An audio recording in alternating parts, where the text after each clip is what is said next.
Hey everyone, SweetJohnnyCage here. Welcome to my E3 2016 predictions follow-up video. If you haven't already, check out my E3 2016 predictions video in which I made predictions for each of the press conferences or major press conferences that were at E3 2016 over Sunday and Monday this past week. If you have seen that, great. This is the follow-up video where we're going to see if my predictions were right or not. So let's get to it. Kicking off E3 2016 was the Bethesda conference on Sunday. My prediction for this was that they would announce Quake 5, and, well, they announced Quake Champions, so I'll take that as Quake 5. Quake Champions will be a hero-based shooter somewhat akin to Overwatch or Team Fortress 2. Id Software has made the distinction that it will not be a MOBA. This is a first-person shooter on PC. They haven't ruled out consoles, but the development is strictly for PC right now, and they're aiming for 120 Hz gameplay. I'm not sure why they didn't mention 120 frames per second, which is what most people play Quake at, or 125. But this is what we have. In an interview with Rocket Beans TV, Tim Willits of id Software made mention that there will be deathmatch, team deathmatch, as well as some other more refined modes, because their goal with this game is to bring the esports scene from Quake Live into the new Quake, as well as making it accessible to new players. Now, my main question is, will it have duel, 1v1? Because that's what competitive Quake is. Sure, you have Capture the Flag and TDM tournaments, but duel showcases the purity of Quake. And the interviewer did ask, will it have 1v1? And Tim said, yeah, we'll have all the game modes. We'll have deathmatch, team deathmatch, and he went on and on. He didn't specifically say duel, so until I hear someone say there will be a 1v1 in this game, I'm still kind of waiting with bated breath. Something that concerns me with this game, though, is the fact that if champions have abilities, can you turn those abilities off in duel? Because you kind of run the risk, and I mean, they'll balance the game, but you do run the risk of, well, I'm playing Sarge, my quick dash ability beats out Visor's special melee attack, right? Like, that makes me more overpowered than him, and it makes it much easier for me to win that match.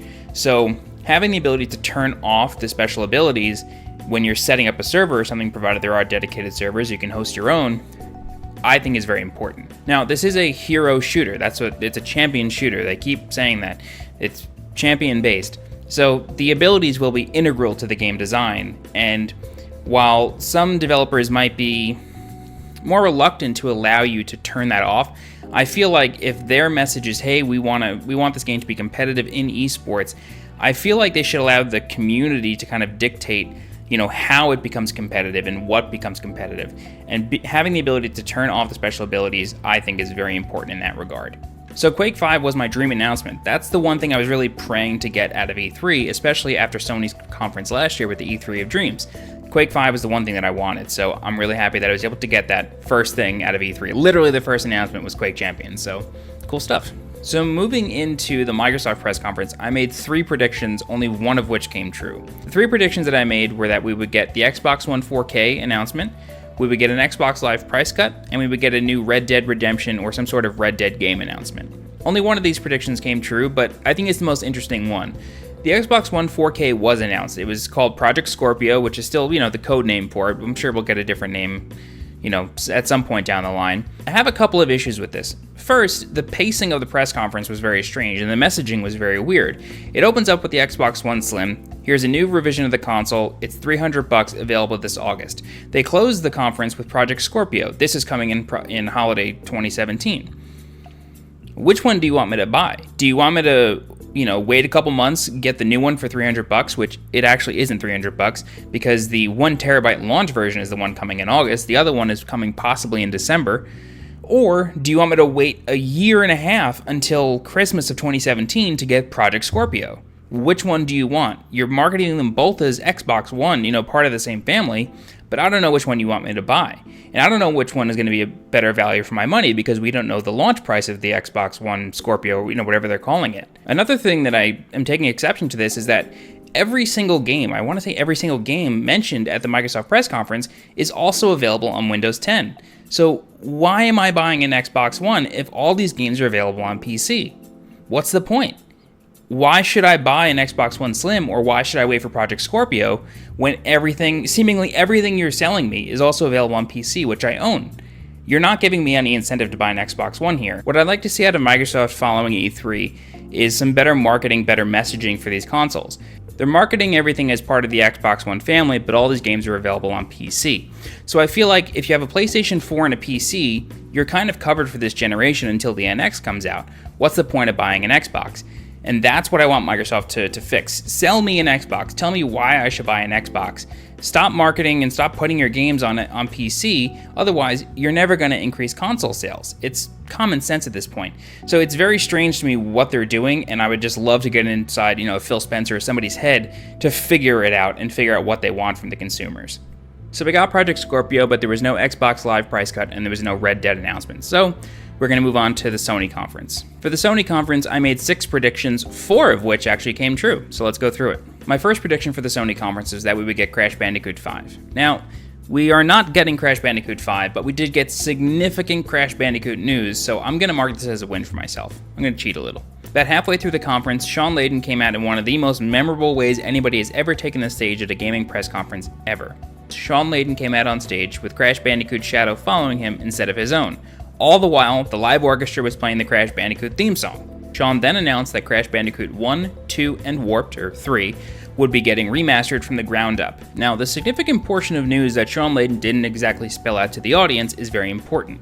Back in 2006, Universal Interactive, which published the Crash Bandicoot series, was merged with Activision under the Vivendi umbrella. Since then, Activision has owned the rights, or Vivendi has owned the rights, and not done anything with it. Absolutely nothing. So it appears that Sony has kind of signed some deal with the devil to where they are allowed to do things with Crash Bandicoot. In exchange, Crash has to appear in Skylanders, which is Activision's property. Now, I'm banking on the fact that if the remasters sell well, we will get a new Crash game. We'll get a Crash 5 or whatever they want to call it. We'll get a brand new Crash Bandicoot game. Honestly, Crash doesn't look half bad in Skylanders. If he looked like that in the remasters, I would be okay with that. He still looks goofy, has a personality, is funky looking, and it's fine. I'm okay with that. I'd be cool with the redesign too, or some sort of reimagining. That's fine. As long as Crash is getting some sort of attention from Sony and they're able to do work on it, I'm fine with it. Hopefully Bluepoint does the remaster because they have a pretty good reputation of doing remasters these days. My next prediction that came true for this conference was that we would get a firm release date for The Last Guardian. Sure enough, we did, along with a brand new gameplay trailer. Last Guardian will be launching on October 25th, 2016, so we've got about 4 months until that happens. People who have played the game at E3 seem to like it a lot, so hopefully that's reflected in the retail version, and the game is a huge success. We've been waiting a really long time for this game, about 7 years, so at this point it's gotta be good. Another prediction that came true was that we would get a firm release date of PlayStation VR, and we did. Shawn Layden announced that PlayStation VR would go on sale October 13th, 2016 for $399. Finally, the last prediction that came true for me was that we would not hear anything about PlayStation 4 Neo or PS4K at the press conference itself. Andrew House did do an interview with the BBC a couple days before E3, and he said that PS4 Neo would not appear at E3, so he was right. He wasn't just trolling us. The predictions that I made for Sony that did not come true was we saw nothing of Final Fantasy VII Remake, and we did not get a PlayStation 4 price cut at all. Right now, there are bundles for about $349, so it's kind of on par with Xbox One, and it doesn't seem to be slowing down. So I wouldn't be surprised if we never see a price cut, at least until PS4K is coming out, or they want to put out some console revision. I don't think that they'll do the same thing that Microsoft did earlier that day, where they announce a console price cut with a new revision, and then they announce that, a 4K console is coming later. I don't think that's going to happen. I think that was a weird move to take, and I don't think Sony's going to copy it. My final set of predictions for Nintendo didn't come true at all. Nothing. We didn't get a 3DS price cut, we still haven't gotten a Wii U price cut, and there's no release date for Zelda NX or Zelda Breath of the Wild, although it looks amazing from what we saw. It was showcased on the Wii U at E3 with a huge booth. Nintendo's booth was only Zelda, which is insane to think, and there were actually 2 demos, each were about, I think, 40 minutes each, so that's pretty hype, but none of my predictions for that came true, so what are you going to do? Nintendo, I really pray to God this game sells well for you and that the NX is received well when you finally do announce it, hopefully sometime in the fall or winter, if it's still slated for March 2017. But, Zelda was supposed to come out in 2015, now it's 2 years late, so who the hell knows with this company anymore. There you go, all my predictions for E3 2016. I was 6 for 13 on the year, which is about 45%, not bad, and the Quake 5 announcement blew me away, so I took that and, I'm okay with failing the rest. That's fine for me. If you guys have predictions of your own, let me know in the comments. Let's discuss them, see what you got right, see what you got wrong. I'd love to talk about it. You guys can find me on social media. Twitter's the best way to get in touch with me. My handle is SJCage.